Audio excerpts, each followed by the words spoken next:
Hi, ഞാൻ ഐശ്വര്യം. എല്ലാവർക്കും പുതിയ വീഡിയോയിലേക്ക് സ്വാഗതം. അപ്പം ഞാൻ ഇന്ന് വന്നിട്ടുള്ളത് നമ്മൾ ദോശയുടെയും ഇഡ്ഡലിയുടെ കൂടെയും ഒക്കെ കഴിക്കുന്ന വളരെ ടേസ്റ്റി ആയിട്ടുള്ള തേങ്ങാ ചമ്മന്തിയുടെ റെസിപ്പിയുമായിട്ടാണ് വന്നിട്ടുള്ളത്. ഇത് ഉണ്ടാക്കാൻ വളരെ ഈസിയാണ്, അതേപോലെ തന്നെ ഭയങ്കര ടേസ്റ്റിയുമാണ്. അപ്പം നമുക്ക് ഇതെങ്ങനെയാണ് ഉണ്ടാക്കുന്നതെന്ന് നോക്കാം.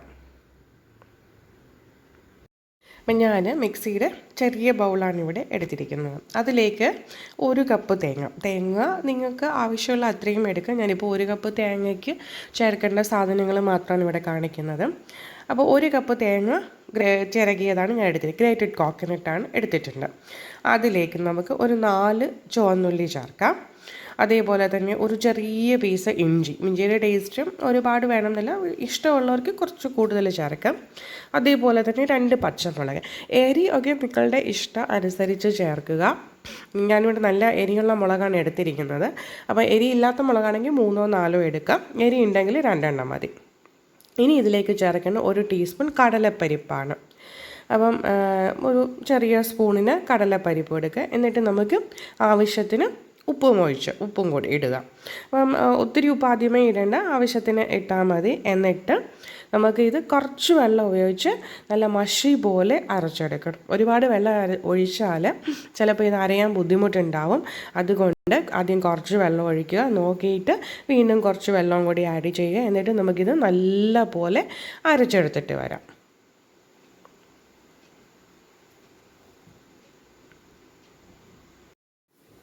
അപ്പം ഞാനിവിടെ ചട്നി ആണെങ്കിൽ വളരെ പേസ്റ്റ് പോലെ അരച്ചെടുത്തിട്ട് കൊണ്ടുവന്നിട്ടുണ്ട്. നല്ല പേസ്റ്റ് പോലെയാണ്, വെള്ളം അധികം ചേർത്തിട്ടില്ല. അപ്പം നമ്മൾ കടുക് താളിക്കുമ്പോൾ ഇതിലേക്ക് ആവശ്യമായ വെള്ളവും കൂടെ ചേർത്തിട്ട് വേണം കടുക് താളിക്കാൻ. അപ്പം നമുക്ക് ഗ്യാസ് കത്തിച്ചിട്ട് ഇതുപോലെ ഒരു ചീനിച്ചട്ടി അടുപ്പിൽ വെക്കാം. അപ്പം ചീനിച്ചട്ടി അത്യാവശ്യം നല്ലപോലെ ചൂടാവണം. ചൂടായ ശേഷം മാത്രമേ നമ്മൾ അതിലേക്ക് എണ്ണ ഒഴിച്ച് കൊടുക്കുക. ഇതിപ്പോൾ പെട്ടെന്ന് ചൂടാവുന്നൊരു ചട്ടിയാണ്. അപ്പം ഞാൻ അതിലേക്ക് ഒരു 3 സ്പൂൺ വെളിച്ചെണ്ണയാണ് ചേർക്കുന്നത്. വേറെ എണ്ണയൊന്നുമല്ല, വെളിച്ചെണ്ണയാണ് ചേർക്കുന്നത്. അപ്പം എണ്ണ ഒന്ന് അത്യാവശ്യം ചൂടായി വരട്ടെ. പാനിന് അത്യാവശ്യം ചൂടായി, ഇത് പെട്ടെന്ന് തന്നെ ചൂടാവുന്നുണ്ട്. അപ്പോൾ അതിലേക്ക് നമുക്കൊരു ചെറിയ സ്പൂൺ കടുക് ഇട്ട് കൊടുക്കുക. ഒരുപാട് കടുക് വേണമെന്നില്ല, പിന്നെ കടുകൊക്കെ നിങ്ങളുടെ ഇഷ്ടം പോലെയാണ്. എന്നാലും ഒത്തിരി അങ്ങ് വാരിയിടരുത്, ചെറിയ സ്പൂണിന് കടുക് ഇട്ട് കൊടുക്കാം. അതേപോലെ തന്നെയാണെങ്കിൽ ഒരു 3-4 കറിവേപ്പില ഇട്ട് കൊടുക്കാം. ഞാൻ പൊതുവേ ചട്നിക്ക് വറ്റൽമുളക് അങ്ങനെ ഇടാറില്ല, പക്ഷേ വറ്റൽമുളക് ഇടുന്നവരുണ്ട്. അതുകൊണ്ട് നിങ്ങൾക്ക് വറ്റൽമുളക് ഇടുന്നത് ഇഷ്ടമാണെങ്കിൽ ഒരു വറ്റൽമുളക് ചേർത്ത് കൊടുക്കാം. നല്ലതാണ് ചേർത്ത് കൊടുക്കുന്നത്. അപ്പോൾ എന്തൊക്കെ ഉണ്ടോ, നല്ലപോലെ ചൂടായി ആവിയൊക്കെ വരുന്നുണ്ട്. ക്യാമറയിലേക്കെല്ലാം ആവി അടിക്കുന്നുണ്ട്.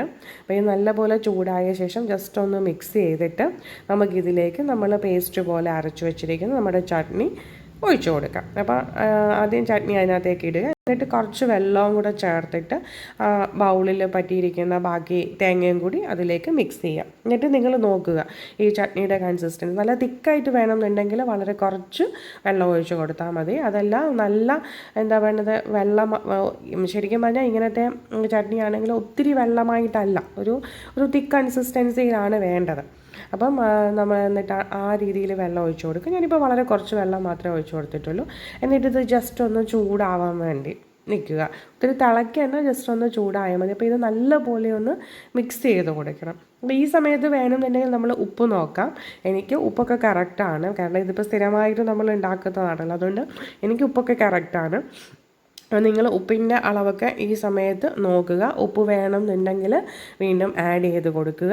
അങ്ങനെ നമ്മുടെ ടേസ്റ്റി ആയിട്ടുള്ള വളരെ എളുപ്പത്തിൽ ഉണ്ടാക്കാവുന്ന നമ്മുടെ ചട്നി റെഡി ആയി കഴിഞ്ഞു. കോക്കനട്ട് ചട്നി, വൈറ്റ് ചട്നിയാണിത്. ഇത് ദോശയുടെ കൂടെ ഇഡ്ഡലിയുടെ കൂടെയൊക്കെ നമുക്ക് കഴിക്കാം. ഭയങ്കര ടേസ്റ്റാണ്. അപ്പോൾ എല്ലാവർക്കും ഇഷ്ടമായി എന്നാണ് ഞാൻ കരുതുന്നത്. അറിയാത്തവരുണ്ടെങ്കിൽ അത് ഉണ്ടാക്കി നോക്കുക. എന്നിട്ട് കമൻറ്റ് എന്നെ അറിയിക്കാൻ മറക്കരുത്. അപ്പോൾ ഇനി നമുക്ക് മറ്റൊരു വീഡിയോയിൽ കാണാം.